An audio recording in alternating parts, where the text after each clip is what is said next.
Happy holidays, everybody, and a very Merry Christmas. We want to make sure that your Christmas gets off on the right foot, so we're going to let you hear the smooth, easy listening sounds of the Yacht Rock episode of the podcast here on Christmas Day. So I hope you got on your nice, warm pajamas, your pajamas with the feet in them, your Snuggies, whatever you need, a warm glass of eggnog. And some mistletoe. Mistletoe. Kiss a mother. Enjoy this mess of a Christmas episode. Yacht Rock, right? Yeah, Merry Christmas, mother. You got it. Spears and Steinberg. You know what the it is? Aries and Andy. Chew and the jerk. You know it's time to get this work. The real raw, gutter, uncut, cold. No political corrections. Always sleep. Being awoke. We discuss politics and jokes. Subscribe, we lit. There's levels to this shit. Before you was on your mama. Harry Spears don't give a fuck. We talk about race a lot, racism. Much love to my loyal bag holders. Rollers, loaders. We got them in the folders. The whole world on our shoulders. Spears and Steinberg. Yeah. Hello there, everybody. Hello there. Yeah. So just before we dive in, I think the original plan was to combine talking about the HBO, both of them are HBO documentaries, Yacht Rock, and then also the Superman / Christopher Reeve thing. But as I watched both on the plane ride from LA to here, I got a lot of mileage in terms of notes out of both. I thoroughly enjoyed the Yacht Rock, thoroughly. And then, Andy kind of told me the Superman thing was sad. And indeed it is. I didn't just tell you it's sad. I said, don't watch it just before the podcast. You need time to ruminate and marinate over that. I mean, I had a long enough flight for it to do that. Yeah, but it's just that one. Yeah, but I'm saying that to say, I think I'd rather watch that John Benet Ramsey thing again. Nah. But yeah, I think I got enough mileage out of both to where we're going to attempt to hopefully do an hour on the Yacht Rock and then an hour on the Superman. So we'll be ahead of schedule by a week, right? Yeah, well, we won't because Christmas week you're going to need some extra ones because we're but we're not going to spread Yacht Rock and Superman out over the course of that time, will we? Because we're in Philly next week. Yeah, we got Philly. We'll probably save one for Christmas because we're not together. Right. Maybe. Because, it's in 2 weeks. It's in 2 weeks. We'll see. Well, I don't know. It's coming. But those two are definitely on. You're going to get one. You're going to get one of them today. Yeah. Dude, the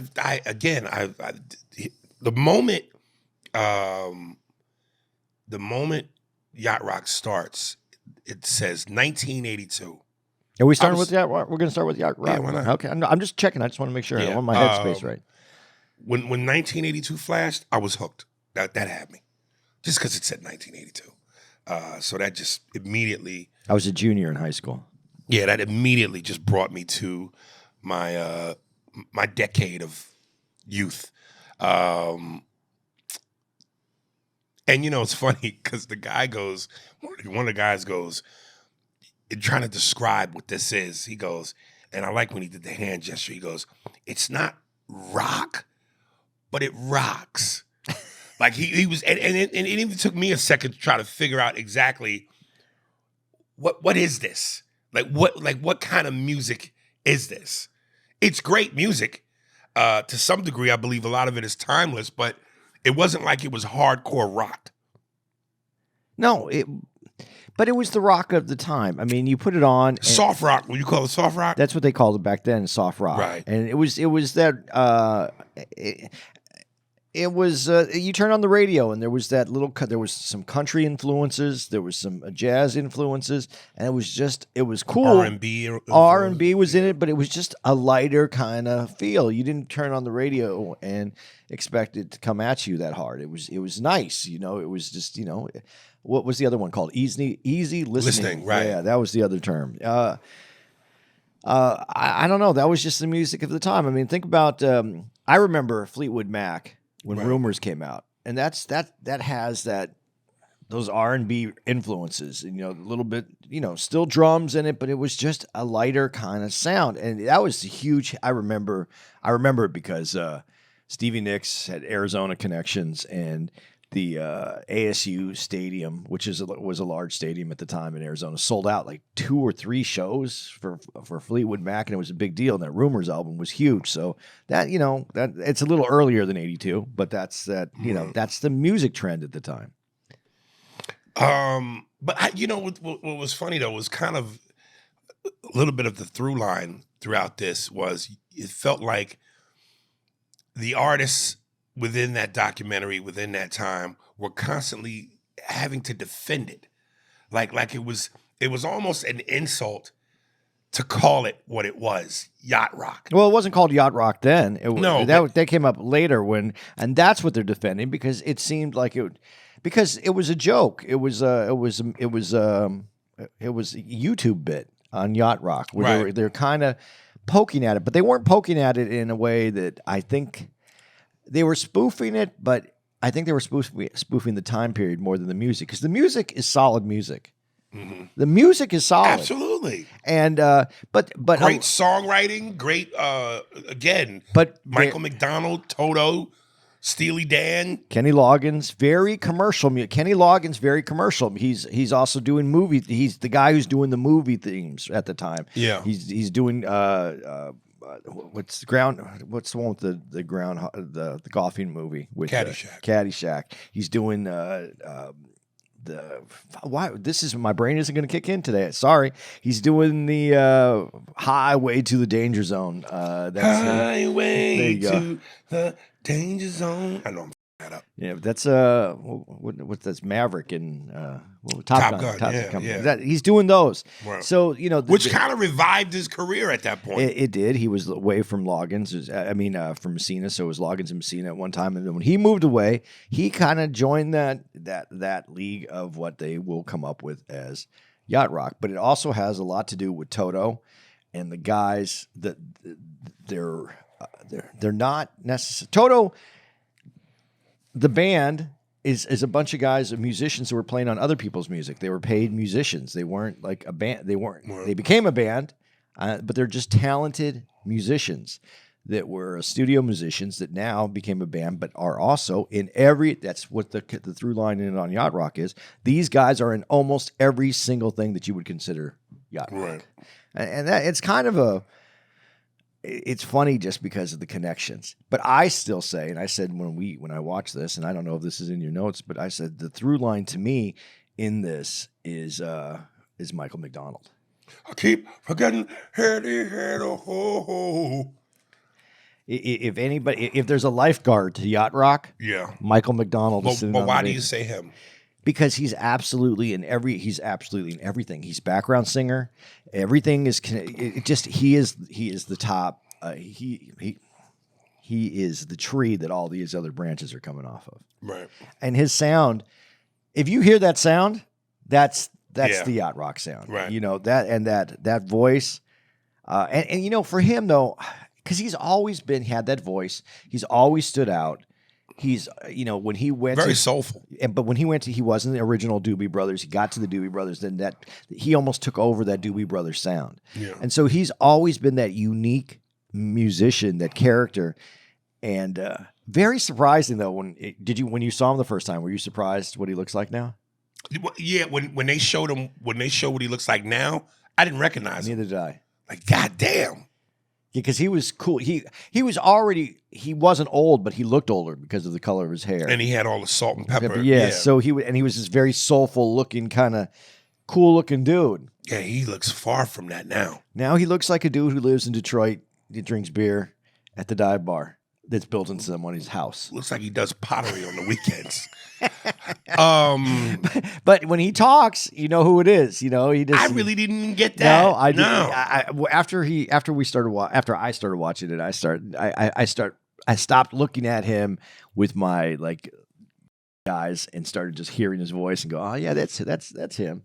Right. And I thought it was cool though, you know, because here I am, I'm older, you know, he's older than me, but I'm older now from 82. Like I said, I was a junior in high school. I'm a little heavier. I don't have my hair. He still has hair at least. And I'm going, yeah, we all did this. We all went through a metamorphosis. Right. And again, when they start talking about some of the artists in this, like I obviously know, and I'm a fan of Toto, Michael McDonald, and the Doobie Brothers, and it was like, dude, they kept mentioning Steely Dan. Like I've heard of Steely Dan, but I don't recall their music. Oh, you don't? Steely Dan's like I'm sure if I heard something, I might go, oh, that's Steely Dan. Yeah. But I can't off the top of my dome recall. You know, what's a hit song that where I know you ain't gonna know? No, I'm not gonna know the names. I'll pull up Steve. Here we go. No, I can do this real quick. Songs by Steely Dan. That's what we should use Mark for since he's here. Yeah. This is a good one. This one, everybody knows this one. This is Reeling in the Years. Of course, though, they're going to do this to us. Yeah. Dude, I like Toto so much that when I was watching this, I mean, of course, Africa being, is this? Yeah. Okay. Yeah. Yeah. We can only play so many seconds of that before we get demonetized. So there you go. Okay, so yeah, I mean, again, the name sounded familiar. I just couldn't. There's no lyrics there. Just from that little. It's just from that? No. Oh. There's lyrics in that song, Right. but just from that, you're able to pick it up. Yeah. That's their set. And Steely Dan is considered to be these guys were considered to be like these musicians that were on another level where they made music in a way that they called it perfect. Right. But if you listen to it, the way that it's recorded, the way the beats are, the way everything's put together, the chord changes, it's supposed to be perfect music. Right. That's up to discussion for everyone. But I'm talking from a technical standpoint. These are some of the best albums, Steely Dan albums, and I like Steely Dan. Right. And they didn't represent like rock and roll stars though. Look at them; they're different. They're just everything about them is different. But the sound is cool, and the sound holds up. Musicians get away with being heinously ugly as long as they're good musicians. There's a cool factor to it. They didn't at one time, but they do. I guess if you're really good. I mean, I always. I don't know. I remember when I was really young, I started looking. I thought you had to be like everybody had to be Elvis-esque because that's the time period I came up in. Right. My mom was a big Elvis fan, so you had to be Right. good looking. And then I started seeing other people, and I was like, "Oh, you just have to be." I thought you had to be eccentric. I thought you had to be out there. And then you see other people that are just good musicians. And Toto, some of those guys, they're not like. I'm not saying that they're like hideous. How did you say it? Heinously. Yeah, but they're just normal looking guys. They're not in good shape, but they're a little bit more round, and they're rock stars. Yeah. So it was different that time. The music was different. It was. Well, speaking of which, and I know I've said this many a times. It's like, dude, whenever you go back and you watch these documentaries and you see the past, and I just go, Jesus, boy, when you were in your 20s, like Bill Burr said, dude, when everybody's a rock star, you're a movie star when you're in your 20s, even if you're ugly. Just the fact that your skin is tight. Yeah. You've got that youthful look. Everybody's a movie star. And I said, dude, if you could go back and relive a certain point in your life for a limited time, say 4 years, what would be your window in terms of age? If you could look back on your youth and go, for 4 years during this period, from this age to that age, I was just, I could be full of myself because I was visually. I just felt the way I looked. I was for me, I went 28 to 32. Yeah, mine's different. What's your 4-year window? 38 to 42. Really? Yeah, I didn't have confidence in myself, and I didn't feel like I walked into who I was until like after I got divorced or separated. And then whatever it was that, just was different, and my life was different. Right. And life was not easy. It was hard, but I saw things differently. You know how you do when in sports they talk about, and for you on stage, and I know this happens to you on stage, and it's because of a confidence thing, but they talk about this in sports a lot. When everything is going at full speed, but all of a sudden to you it looks like it slows down. Yeah. And I know, like when you do your crowd work, I know that happens to you because Yeah. when you're in it and the crowd work is just moving and everything's coming out right, I know in your head that has to slow way down. Oh, absolutely. And you're just taking your time, and it seems to you like you're taking your time, but in reality, it's moving at the normal pace. Yeah. That's when things slow down for me. Really? 38. I just all of a sudden I was like, hey, you know what? Life is hard, but it's okay. Now, is that the GTA Andy phase? No, that that was much younger. And I think that added to my insecurities because I didn't know who I was and I was just doing things for money. And I think that, it was fun. Don't get me wrong. I enjoyed the lifestyle and the fun that I got out of it, but I wasn't ready for it. I wasn't mature enough for it. I didn't get to take advantage of it. I was taking I don't want to say I was taking advantage of, but mentally I was taking advantage of because I wasn't ready for that. Life for me, 38. Woo! If I could go back to if I could say I still had 98% of my hair. It might have thinned a little bit, but it was there, and I looked. Was you slinging like a champion? Yeah, that was the best it's ever been. Yeah, the confidence was at a different level, and it just, once you get over that bad, you just have a different attitude. Right. So that was my time. But why was yours? Because is that when you were at the height? I just think visually, 20, 22, 23, still too young, a little too young. But from 28 to 32, you're not in your 20s anymore, but you ain't fully in your 30s. You're a man. Yeah. So what's your song? What's your theme song? You're walking down the road. You're 29 years old. You're on Hollywood Boulevard. You're leaving whatever comedy place you are. You had a great set. You're walking down the street. What song's playing? Oh, that is a hard question because there's so many that I should be able to think of, but I can't think of one right now. Oh my God. There's a plethora of songs that I know would be appropriate, but that's a tough one because I'm going, why can't I think of one right now? And I feel like if I try to think of one, I'm forcing it. Let me get back to you on that. Okay. Dude, it does me so proud as I was watching this. Like it really, like I get goosebumps. It does me so proud when white musicians openly and more importantly recognize the influence that black music and black artists have played in their development. Why do you think they don't? Again. Remember, this is the conversation we had with Godfrey. It's normal for you to think that they do. Most times they don't. Because the white musicians I know of that I look up to, they do, because that's part of, you don't get here without that. When you talk about the Rolling Stones' whole career, the beginning of their career was doing nothing but playing black music. Right. Yeah. But what I'm just saying as a whole, the industry, the music industry, and a lot of artists don't. Now, the ones who do absolutely, do it, and they should do it because it's out of respect. But there's so many more that I don't think do it.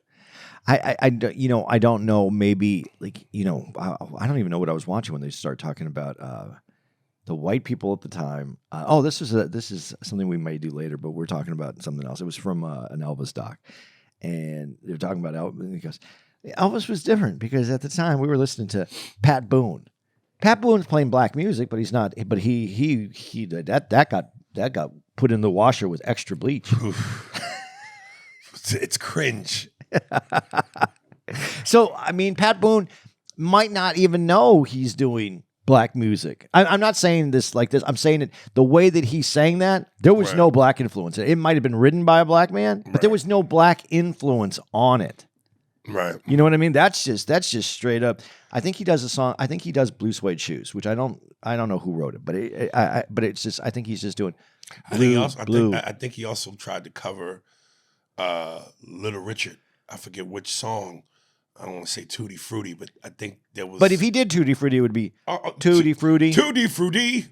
Oh, no, Rudy. Yeah, it's very white. Very white. That's how. Right. So, I mean, I don't think black artists want any recognition for that right there. That doesn't have any black sound to it whatsoever. So, but the people who do, when you hear the Rolling Stone, and listen, I'm not trying to fix anything. Mick Jagger produced Get On Up, the James Brown movie with Chadwick Boseman. Well, and you do know that me, it's not going to be a good day for names today. Sorry. Clue, give me a clue. Hold on. Chuck Berry. I got it. I got it. It took me a minute. Chuck You Berry should have said Pete on. Chuck Berry obviously had a problem with white people because he over his whole career in the industry. But that's what I'm talking about. But that's the business. It's people in the business. That is the record business from the dawn of time, which whatever, I don't know where it starts. It's done nothing but over people. It's still over people today. Not as much now because the record business is falling apart. But Keith Richards, man, tried everything to work with Chuck Berry. Tried everything to produce a little docs, music. Tried to do it. I mean, the Rolling Stones felt so obviously indebted, and it was obvious why they felt indebted, but tried to repay as much as they could and pay homage to the people that they came up with that brought them their career. They wouldn't have a career without them, and they know it. Yeah. So again, I think it's what you said, and I'm not going to deny what you said and what Godfrey said, but I think it's also It's also being educated. And I think that people absorb things like music, and they don't give a shit about where it came from, who it came from. That the artists do, but it's up to how much do people pay attention to what the artists say. I know people that don't know that the Rolling Stones wouldn't say, "Oh yeah, this is a completely." Rolling Stones were a black band. They're white guys, but they were playing black music. I don't know that people would say that today. I don't even know if it's considered. Well, I think it's widely felt that most white people don't consider rock and roll. The invention of rock and roll was from black people. They consider it a white music, rock and roll. I think most white people do. You don't. I think that that's what I'm alluding to, though. I think that most people don't educate themselves and don't really care. They just, I like this. I don't care about it. When they do this, that's a rock and roll. That's white shit. There is music that's considered part of rock and roll. That's rock. That is nothing but this, though. It's nothing but white music. Heavy metal, I don't think. You consider heavy metal rock and roll? It's part of rock music. I didn't say that it's rock and roll, but it's part of rock music. It's still in that same genre. If yacht rock is one part of the genre, that's another part of the genre on the other side. Oh, okay. And so, yeah, but you still have rock bands that have been part of it that are black too. In Living Color is part of that. In punk rock, we still have. Listen, we have. It's not there. The names are not going to come. They're in there, but they're not coming out today. So yes, there's been influences and there's been involvement all the way. Black music but it's American. But this is where I think we differ. I still say it's American music because I don't differentiate black and white from American. Tell America that. Well, I just did. Dude, I wanted to ask, and I'm, in terms of the music itself, is there a more important instrument to music in terms of what's the more important instrument? Guitar or drums? Drums. Really? Yeah, the rhythm has to be there. You can do anything, but you have to have the rhythm. Okay. I don't think that's the backbone. That's what gets everything moving. I think the drums make everything work. And the drums, ladies and gentlemen, is African. It comes from Africa. God damn it. But if Africa is the origin, it all comes from Africa.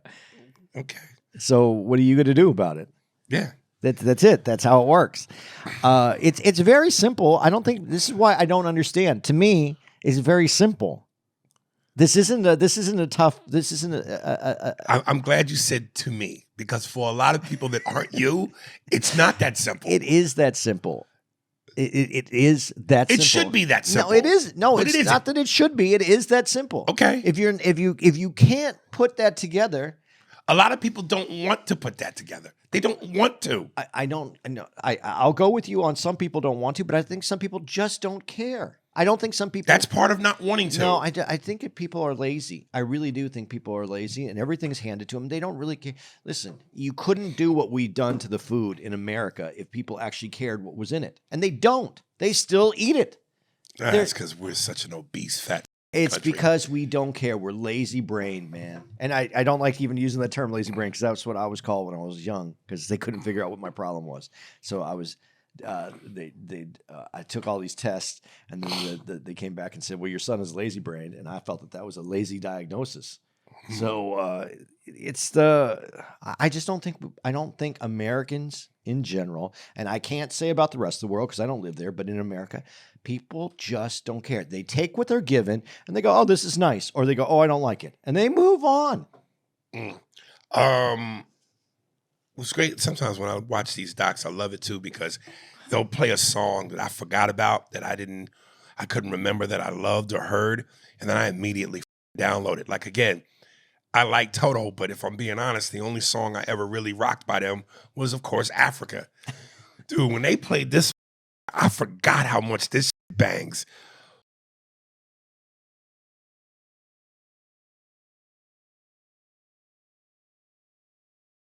Georgie Porgy? But the music, But the lyrics- over you. but the lyrics, some of the lyrics in there are just like, what? Okay. And but the music, these guys are It's feel good music. these are talented musicians that knew how to put the music together. That's what you can say about it without a Right. doubt. Yeah, man. And there was another song too. I should have wrote it down, but yeah. Africa, Georgie Porgy, total bangs, man. You know, that's part of my, again, whenever I mention the big yacht party, like that's the type of shit I would want to DJ. Some yacht rock, some old school hip hop, some definitely 90s hip hop, you know, some 80s, that whole era. I like how they talk about, and this goes along with what you're saying about that era, Right. is like who people like want to slide into it, but it's not like Hall & Oates. Like Hall & Oates has some of those songs that sounds like, But they weren't considered part of that. They weren't part of that. They didn't have the through line. They didn't have all the ingredients to make them part of that. But there's a lot of music at that time that has that feeling and vibe. I mean, Hall & Oates though is softer and it is R&B and it has a jazz influence. Damn, I should have wrote that down too. Oh, I did. Okay. Okay, go ahead. No. I'm not. Yeah, so it seems like it, and you know that's the influence, but does it go to that definition? No. Dude, one of my favorite songs, I actually have it in my playlist with Michael McDonald is On My Own with Patti LaBelle. Yeah. That duet. The two of them, oh my God. The way they go back and forth, and you know, Patti LaBelle is one of the true divas and heavyweights as far as female vocalists. So if you got, your steps got to be right to hang with Patti, and Michael is right there. Yeah. No, he has an excellent voice, and I don't want to take anything away from what you're saying about Patti LaBelle, but I got to ask you this question: when you see Kenny Loggins sitting next to Michael McDonald, and they're at their age now, would you rather someone become older and appreciate their age, like a Michael McDonald, or look like Kenny Loggins with the surgery? Yeah, and all the. I'm gonna be honest. I didn't even think about it till you just said it. But I didn't look at him and go surgery. I thought that's his age. He's at work. It's either work or fillers or something. But you don't get to look like that at 68 years old. I mean, some people do. Nah.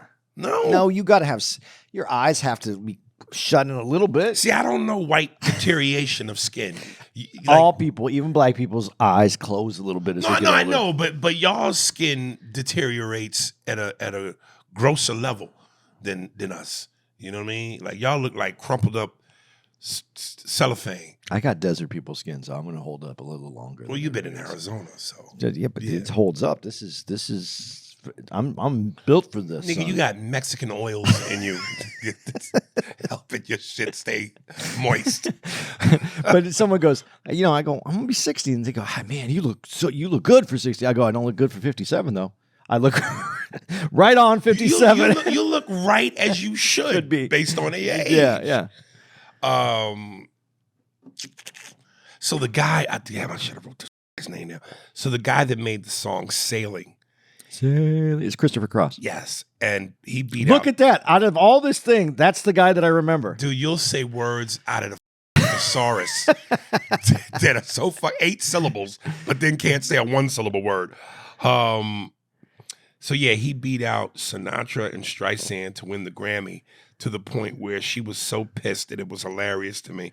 Yeah. Are you going to talk about what was said?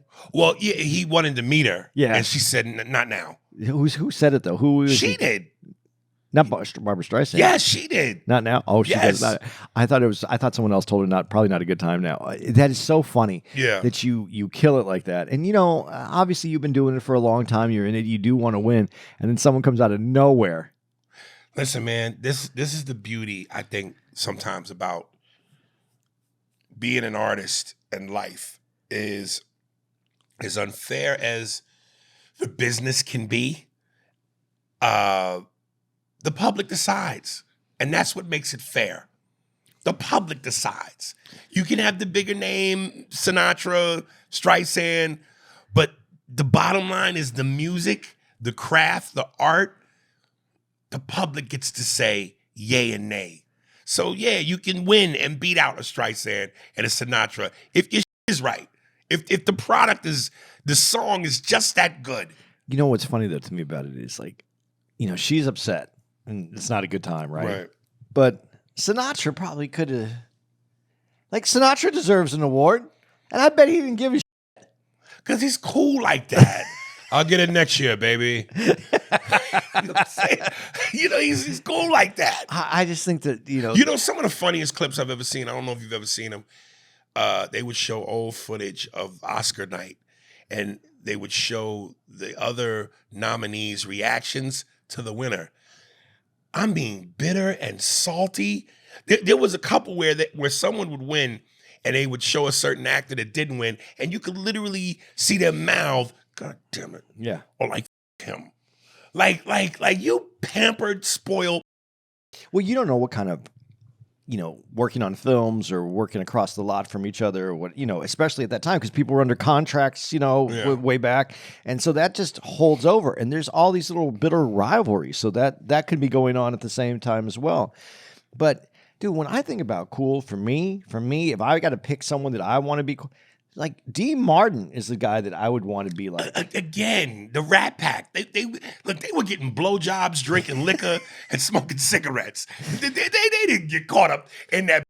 D. Martin was drunk half the time. D. Martin is just like this cool dude, and it just seems like, and he seems like an uncle. You know what I mean? And he's an Italian. Dude, but he's just like, yeah, I'm gonna come over. We're gonna, you know, whatever. And I don't know. There's just something about those people that Just just a so cool wop, nigga. But then you see, like you did, like we said, Streisand got upset. Christopher Cross just took them all out, and he came out of nowhere. He looks like kind of country, right? A little bit.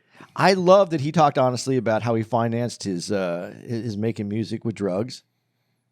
Well, we're gonna get to a little bit more on. I got a little bit more, Chris, Okay. but I want to save it till we get down the line. Okay. So now, real quick, the way I be talking about how, look, I'm putting the bat signal in the air. I'm putting the Afro Sheen can in the air to all my black people. I want y'all to answer this question. What white artists meant more in the black community between these? And I'm probably gonna be forgetting some, but Mike McDonald, Hall & Oates, Tina Marie, or Bobby Caldwell? So to all the black people listening, watching, that's the question. Email me. I put the Afro Sheen in the air. Meet me on the roof like Commissioner Gordon. I want to know what white artists. And who did Aries dismiss? We want to know that Yes, too. who had a soulful sound that black people rocked out to. But who you think had the most impact? I want to say Hall and Oates. I like Hall and Oates a lot. I just did. Yeah. But I don't know who was it's not my, I can't speak. So. Bobby Caldwell, I only remember that one song. I bet you're wondering how I know. I'm f***ing it up. But you know the song. And I know Tina Marie. And I said this before. I forget what doc we were talking about. I think it was the Rick James doc. Because she was heavily featured on that because of her relationship with Rick James. But I don't get Tina Marie. I know she sounded soulful, but I think overhyped. Simply Red. No, not Simply No, Red. no. This is the weirdest band. I wanted to give you a soulful sound. I don't recall black people digging Simply Red. I didn't say that they did. I just said, I'm just talking about the sound. And I thought this was one, no, it's not going to come up. It's going to be this stupid. I just thought it had a sound that was kind of cool that I didn't think they got any credit for. And he has a very soulful sound, the lead singer from Simply Red. Head is red, right? Hair is red, right? But it's going to be one, oh, there it is.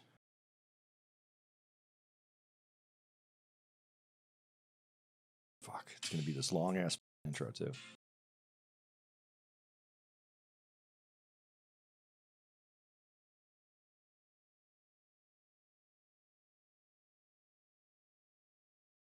What was the black artist that made that song?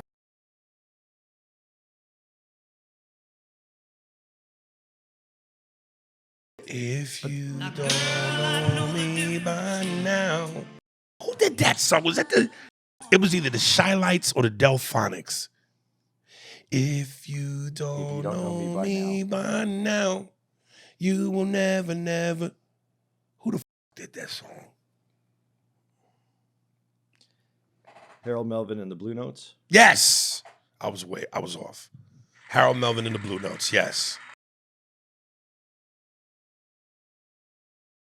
Yeah, another white artist taken from the black man. He was a British artist, by the way. Even more white. Listen to that soulful sound. On for them moves.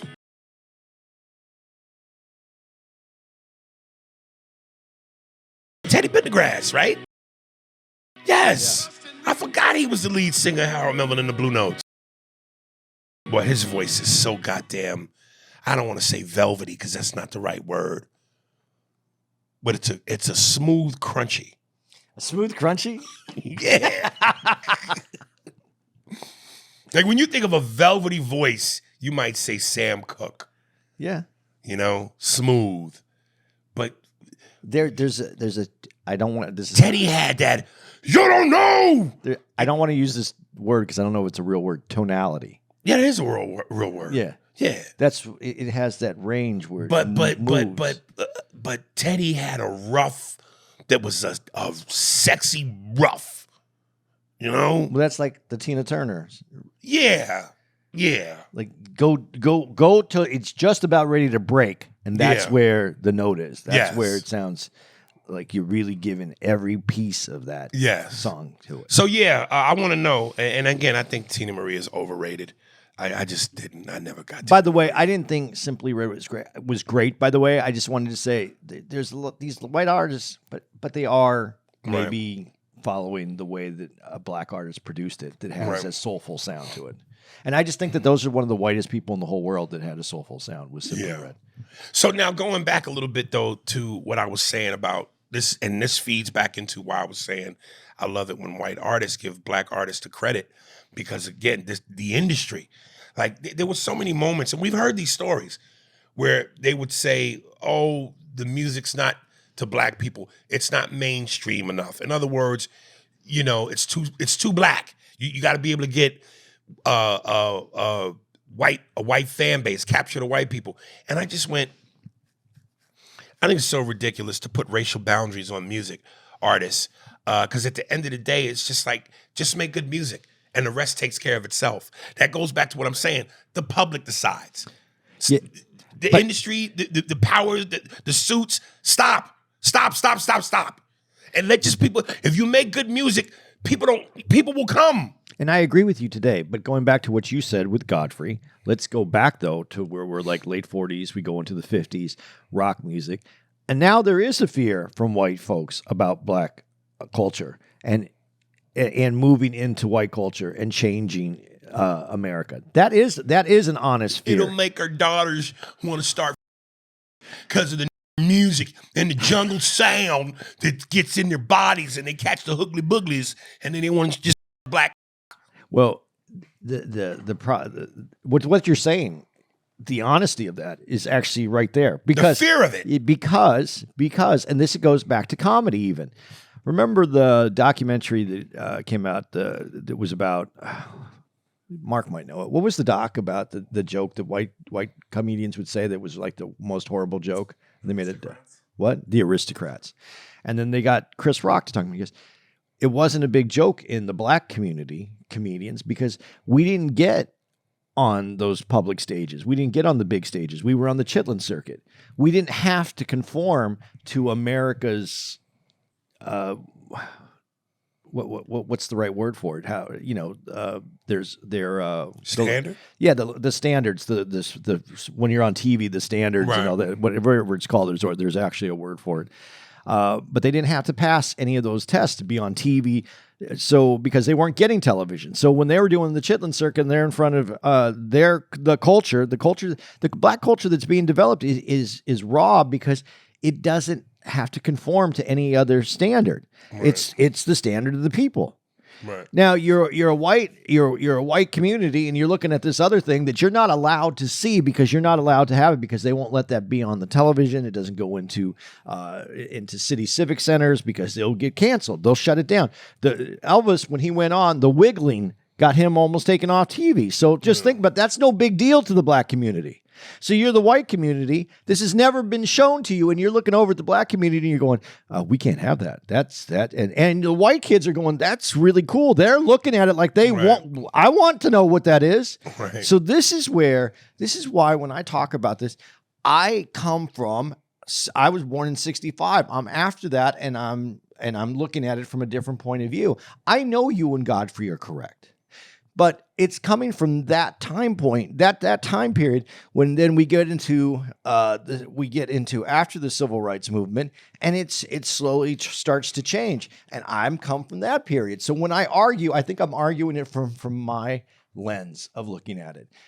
I think the black community argues it from, this is what it was, and here's where it is, and this is where it is now. But it isn't honest now. We're not still really having honest conversations about it. So yes, I do understand your point. I'm looking at, though, from how I'm seeing it, and I see the artists who've come up and have said, yes, this is what it is. Right. But I'm not right.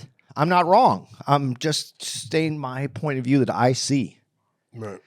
But I'm not going to tell a black guy, especially two black guys, when I'm in a room with them by myself, that they're wrong. I'm gonna catch 4 fists, nigga.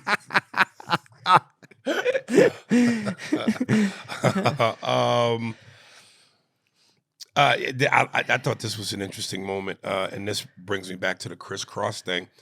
Christopher Cross. Chris Cross is right. Yeah, they crisscrossed over. Well, when they mentioned MTV, and they said, and then of course they had that famous song, "Video Killed the Radio Star." Boogaloos. Right. That's the name of the group. Yeah. Oh. There were some artists that, like Christopher Cross said, where it's like, dude, we just want to do music. Like, we don't necessarily want to be seen. And I kind of wrote, I would think the marriage between singing and being heard would go hand in hand with singing and being seen. I kind of can't see why some of the artists that sang were against being seen on MTV. And, one artist said, well, look, there's a couple guys, who look great. They were good looking. So, you know, you hear the music and then you see the face and you marry the combo and it's like boom. But then there are other guys like Christopher Cross who was shy, wasn't necessarily good looking, didn't want to be seen. He just wanted to do the music. So, I mean, I guess I can kind of see it from both angles. But again, I would think you're a performer. So singing and being seen, they go hand in hand. Okay, two things on this. One is the conversation I just said about I see it from my lens. Yeah. My lens also does see that in the 80s when even though I'm saying I'm from that time, ran up against music, black music especially, ran up against a wall with MTV. So like I'm saying, I understand why we have this conversation that we're having. So that still occurs. But then when we get into looks, and that you just said, and you are part of Hollywood. So you come in, you have a great song, you give him the demo, and the guy looks at you from the side of the table and goes, you know what? You're great. You're more of a writer, though. Maybe a producer. That's a kind way of saying you ugly. Yeah, right? So you hear that, and you hear that enough, and you know who you are. It makes you recoil. You know, this industry, people have to understand that this industry isn't nice. And yes, you can be big. You can be a little fugly looking. You can be all those things. But it's easier for the people to sell you when they find you attractive. It is, because you put you on TV, and what does TV look for? Okay, but don't you think if the music is potent enough? I agree with you. But we're talking about people who make their living off of the whole package. And you know these guys, what do they want their life to be? They're going to if they're going to put their effort into it, they want to get the best shot at getting it, right? So if someone walks in and they're a good, really good singer, and they're really good looking, someone walks in who's an excellent singer, but they're ugly as who are you going with? Who are they going with? I guess. I mean, listen. It's changing and today. Music is such a rock music period. It's feel. It's feel, but it's also so, it almost is like the more odd looking you are, the more interesting. Like look at, they said, you look at Madonna, Prince, Michael Jackson. Now, you know, Michael, especially before he turned into a Japanese anime character, but in his younger days, he's a good-looking dude. So you put that look with that dancing ability, with the music. Michael had the whole package. Prince, this nigga wore assless chaps, and heels, but he was so oddly interesting that his looks spoke volumes as big as his music. Madonna, same thing. Christopher Cross, not so much. No. So he has to depend on good music. And MTV kind of, you know, it's funny. They kind of outed them. Yeah. You know what I mean? Yeah. They outed him. If you're Prince, if you're Michael Jackson, especially when he's older Michael Jackson, right. not what you were saying, but when you're older Michael Jackson and you can dance, and now you have a different sex appeal to you. Madonna got it from the very beginning. She came up with Lucky Star hit when MTV was first started, and that was her look, and she was kind of like this thing, and it blew her up. That works for him. Now you're Christopher Cross, and you're wearing overalls, and you got some up haircut, and and kind of pudgy, and you're singing soft rock. No, it outed you. You know, I don't have any other way to say this. You could. That's like when being outed if you were gay at that time in the industry. Right. He's gay. Oh well, we don't. You know, now. Right. What he's a really goofy looking white dude. Yeah, you outed him. MTV was the outing of these rock guys. Yeah. And see, from the outset and from the outside looking in, you would think that would be God sent to them. Now we get to be seen and not just heard. But yeah, I think that's the perfect way to put it. They were outed. It's separated, you know. And that's kind of sad because, again, you all fall under the umbrella of musicians. But, yeah. No, and you know, there's a difference between being a pudgy, kind of goofy white dude in overalls and being uniquely ugly. That's what I'm saying. Yeah. Jagger is uniquely ugly. Well, he's unique. A lot of people are going to say he's not ugly. But I know, but I'm agreeing with your point. If you are unique and ugly, like you can get a look. It's not ugly anymore. It's your look. Yes. and that can be interesting. Yeah, but when you're just You like telling me Billy Idol was handsome? Billy Idol had a square jaw. He had like if he did the little thing with his Elvis lip, you know. Yeah. People liked it. People thought he was sexy. They mentioned. I know this is your group. So, do you really think that De La Soul has a prominent place in hip hop? Because groups like them and Diggable Planets and Tribe Called Quest were so the opposite of what hip hop visually and lyrically were about. The streets, the jewelry, the women, the violence, the money, the flash, the rough and rugged experience. And those groups were so not that. I would beg to differ with people on that statement. I think hip hop was about what they were talking about, what De La Soul was. Hip hop. Really? Hip hop. But it morphed into something else, and then it morphed into what it became rap, and rap became more of that street attitude. I think hip hop was fun. It was black culture. It was about one love. It was that whole experience. And when I say one love, it doesn't include white people. I don't think white people know that. It includes us kind of now, but the idea was one love, this group, this culture loving itself, its people, and it was black. I think a lot of white people mistake it thinking that they were part of the one love movement. Well, just go back to what you said a second ago when you were like, this part of rock, it is rock, but it's a different. Yeah. I don't want to exclude Diggable Planets, De La Soul. It's rap, but I'm just saying 80 to 90% of rap is the streets. It's the hood. Well, it's also about what was produced and what came out and what was bought. You can't. The Fat Boys aren't anything to do with the streets. Well, they were comical rap. Yeah, but it was part of what blew rap up. And you're right though. But when you listen, even again, what blows up me? What blows up what? Me and my brain is not working. This podcast is sponsored by Alpha Brain and Memory. I took it which Andy takes. I took it only about an hour before this started. And so then you took a heavy hard. So that might have canceled out. I need to take it like 3 or 4 hours before. Run DMC. What blew them up is now who they are. But they had a lot of fun rap in there. It wasn't. It wasn't even. Go back and look. Well, man, Kumo D had both kinds of music in his repertoire at first. But KRS-One is about intelligence. It's an intelligent rap. It's about the streets, but it's about intelligence. It's about being smart. It's about how he looked at the world and the people. It doesn't get harder until later. You might be right.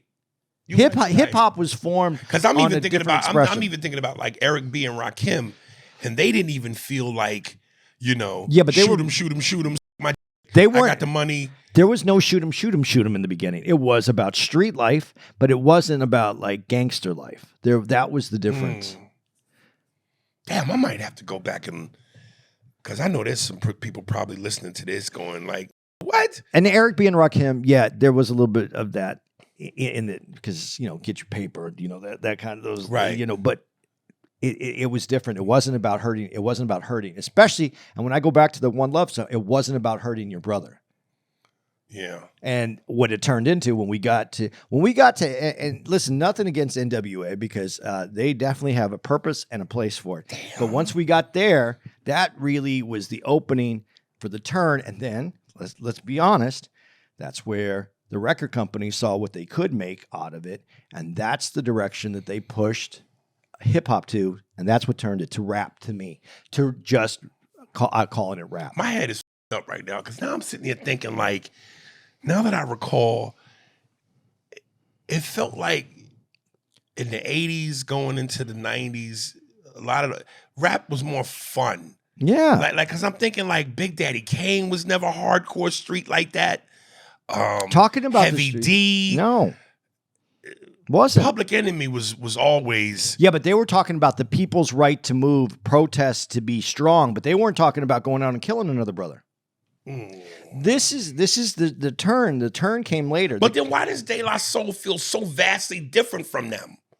Because De La Soul don't feel like Big Daddy Kane or Heavy D or Public Enemy or Eric B and Rakim. They anytime, and I guess that's why I was never the biggest De La Soul fan. Like, I liked them, but while everybody else was wearing gold rope chains, they was wearing African medallions. they're high school kids, and they were looking at their history. They were coming more from a school of KRS-One than they were coming from anything else. I'm not saying that's who their influence was. I'm saying, but that's the school that being a young person at the time watching this happen and being a minor part of it, this is how I felt about it. And I quickly remember going, yeah, this is cool, but this isn't what I came into. I was there for hip hop, the beginning of it. And don't want to say the beginning of it. Hip hop was occurring long before that. But the hip hop, the music movement in it, that's where I was there.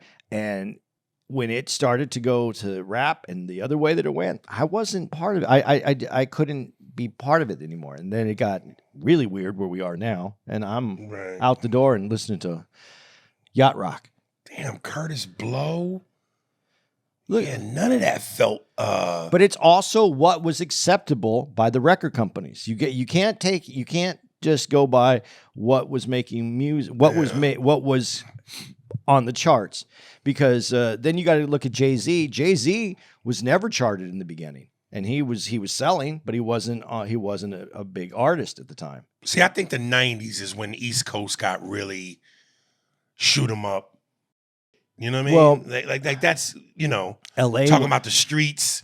LA went gangster, and then we went back. Then New York went and rivaled that. But think about it. That's where it started. It started with the movie business too. The movies were a heavy influence on it, and that was coming from California culture into the rap game. And I just said rap game, which really sounds white to me. That's part of the rap game. No. The rap game. Yeah, no. But no, the way I said it, the rap game. You was cool.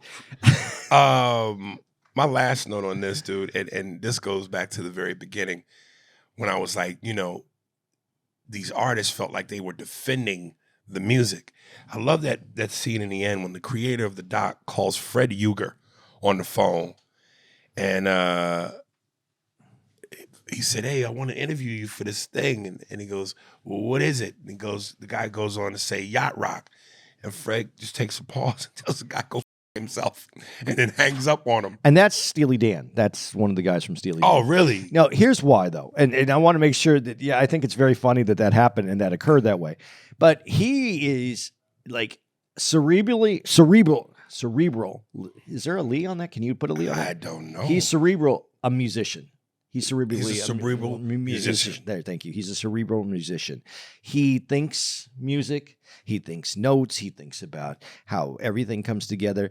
And to categorize him as yacht rock, which is some subdivision of what he believes in, would just piss you off. You know what I mean? And so I understood it, and I was proud of him for doing that. Oh, you thought that was a good thing? I thought it was excellent because he was like, you can define. I'm not going to go on and do a documentary so you can define my music. My music is music. You figure it out. I'm not yacht rock. But see, that's okay. But then when you cut to Michael McDonald and some of the other artists who went, even Kenny Loggins who went, yeah, I thought they were mocking us. But then once I saw what it was more of a tribute out of respect. And I get that. And those guys are in a right to feel it. Embrace the music, embrace the popularity any way you want. But with Steely Dan and how they made their music and what they did, I look at it as him saying, I made great music. You define it. That's not my job anymore. You. This is great music. I made great music. You define it. You. Kenny Loggins wants to go highway through the danger zone, and he wants to figure it out. Good for him. If Michael McDonald wants to sing, good for him. But you. I made music. I wasn't a voice. I wasn't a sound. I was excellent music. You figure it out. And you want to throw me into that, good. If you don't want to throw me in that, fine. But I'm not going to define my music. I thought it was brilliant because he is the one Toto really came from being sessions musicians. Everybody came from being something where they were adding to something, or they were being. Loggins was part of Loggins Messina. Everybody came with something else. Right. Steely Dan is Steely Dan. They weren't in, he wasn't, they weren't in, the group wasn't influenced by any, this was them. And so they're like, no, this was great music. You figured out. I'm not Yacht Rock. I'm the epicenter of what's happened, but I'm not Yacht Rock. You can call it, you can put me in there, but you. I thought it was brilliant. I thought it was a brilliant move on his part to say it that way. I thought it was hilarious. But I like how he just hung up the phone and it just said, and the words are right there. And I thought, yeah, that's rockin'. That's why it's rock and roll, because of what he said. Mm. Kenny Loggins going up there and going with his little new face and Right. that's yacht rock. That's soft rock. That's whatever you want to call it. Rock and roll is you, and he did it. Okay, there it is. All right, man. Let me get you some dates. Guys, give me a second. My brain's already hurting. So, do. If you don't know me by now, I think a white dude with red hair from Britain did a pretty good job at covering that. it was alright. Dude, you trying to, when you do a cover song, you trying to make me forget about Teddy Pendergrass? Yeah, I know. Nah, yo. That's a big deal to take that on, though, too. Turn off the lights. Turn them off. You got what I need. He'll turn them off, and before they even had that electronic, they just went off. The lights turned themselves off. Nigga. All right, guys. Let's see. Where are we right now? We're at. Where Incidentally, we never did discuss it, so it's water under the bridge. But once upon a time ago, Showtime did a documentary about Teddy Pendergrass. One of the best docs I've ever seen. Well, I should watch it, and we should talk about it. It's one of the best docs I've ever seen. I don't know if you guys can tell, but I love music docs. I love music. I have no musical ability whatsoever. I have no talent whatsoever. But music itself, I still feel it, and I love talking about it. I love music. I love music. I love the artist. I love that they can do that. There's a moment in that doc where Teddy's performing and he's outdoors, and because he's sweating, I mean, steam He's coming is off him. coming off this face, and he had on this velvet tank top, and I mean, just taco meat chest hair with steam rising off his chest, and the was losing their minds. Dude, I don't know if you saw this on IG, but Russell Peters, I think it was someone who was working with him, posted all this stuff, but he did a show this weekend, I guess, and he DJs and stuff, so he's in the DJ booth after the show. They're out at this club, and there's a bunch of people in the DJ booth, and the DJ's playing, but they have a singer, and it's a woman, and she's hitting these notes, and she says, I don't even care how great of a singer you are, and I'm not saying she wasn't great. I'm just saying, that's not the. But just watching someone sing live and to a crowd, dude, there's nothing sexier to me than watching than a woman who can sing. Yeah, that to me is. So, and I'm telling you, if you have songs that are hits that people like, you don't even have to be the greatest singer. Let me tell you, when I did that month residency with Keith Sweat, and I opened for him for a whole month in Vegas. Now, everybody, we've all made, he's real whiny, he's nasally. But man, them hoes at that show for that nasal nostril. And what? It went crazy. Went crazy for Keith Sweat. So, but he's cool. He is. But when you think of great vocalists, Teddy Pendergrass, Stevie Wonder, yeah, but he has a look with his whole upness. He has a look. That voice, though. I wanna.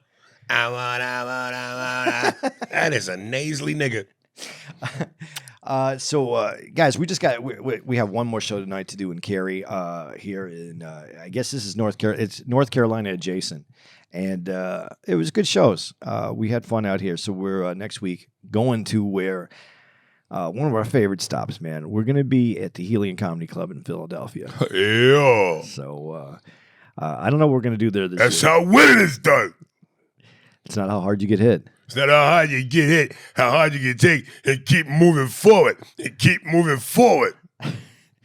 So we're there December 19th to the 22nd. If you're in town. Now, if you know what you're worth, go out and get what you're worth. But you got to be willing to take the hits and not blaming him or her because that's not where you want to be. Cowards do that and that ain't you. You're better than that.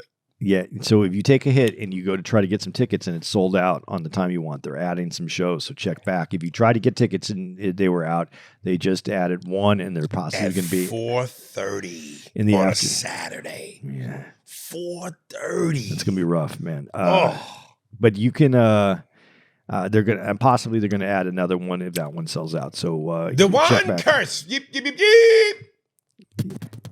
Yeah, that should be a horn sound for his limos.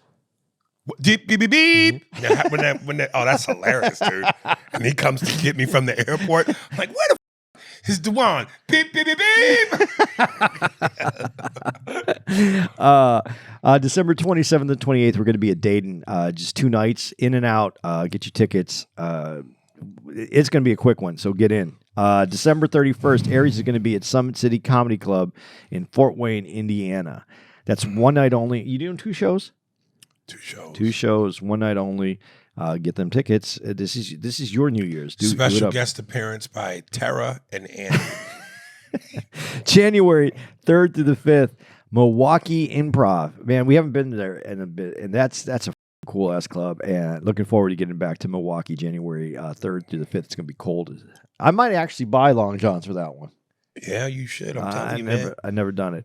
January 10th through the 12th, we're going to be at Bricktown Comedy Club in Tulsa, Oklahoma. January 16th to the 19th, we're going to be at the Helium in Indianapolis. January 23rd to the 26th, we're going to be at the brand new Helium in Atlanta. January 30th through February 1st, we're at the Miami Improv in Doral, but Miami. February 21st to the 22nd, we're going to be at the Funny Bone in Albany, New York. Maybe we go there and find out what those drones are about. Yeah. We'll ask you what all these drones flying around about.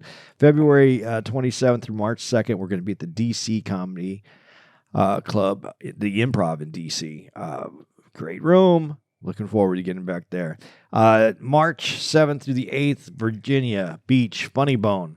And March 13th through the 16th, the Improv in Ontario, California. That's the room that if they ever change this room, it's going to kill me because it's one of the last great original improv rooms. March 28th to the 29th, Cincinnati Funny Bone in Liberty Township. April 4th through April 6th, we're going to be at the Improv in San Jose, California. And I'm going to leave it here at April 11th through the 13th. We're back at the Funny Bone in Cleveland, Ohio. Just a bit outside. Cleveland, toilet flush. Aries, do you need any toilet paper? Dude, The Last Dance is on. Michael Jordan had the total package. This was so damn good looking and could play his ass off. I hope he has a little. All right. You guys got it.